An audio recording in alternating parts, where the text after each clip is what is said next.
Well, he's a very layered character. It's pretty much the whole film you're asking me to. But he's a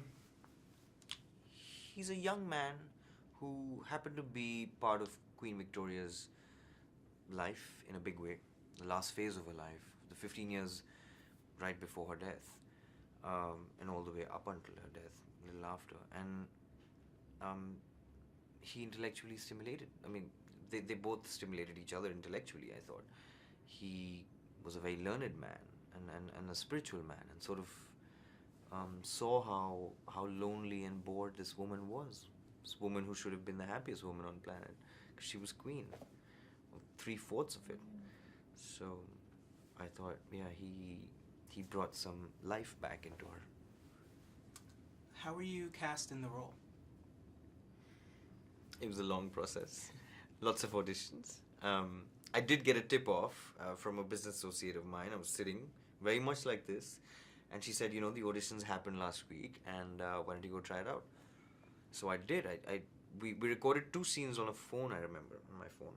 And we sent, and 25 days later we get a call saying Stephen is coming down, to sort of look for more actors and audition, and looked at, so it just went on and on. I mean, it was 2 months of some good, rigorous auditions.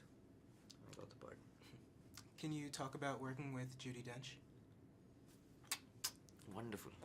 I couldn't have asked for more. I think she's a legend. Probably the most loved woman in Britain, if not the world. And she's out there for everybody to, yeah. Love. I don't know. What would you like to see audiences take away from this movie about India and her history after seeing it? Well, I hope, and I really hope people look at it as a story of love and hope. And as cliched as that sounds, that there's this purity in it, even in the midst of chaos and hate and racism, and that the differences in culture, and those were the obvious things. They belonged to 2 ends of the spectrum.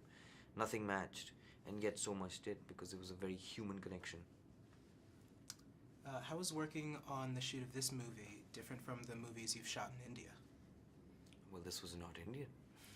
Yet a lot to do with India, but I think it changes when you're shooting a true story, a biopic, and especially in this case, it was based on someone who existed 130 years ago, which is a long time, because you don't have the meat, you don't have so much information on him, especially because history's decided to sort of kick it out and not have it there.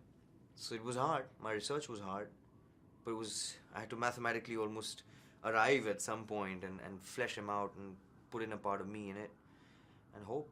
I can only hope that it was something honest there.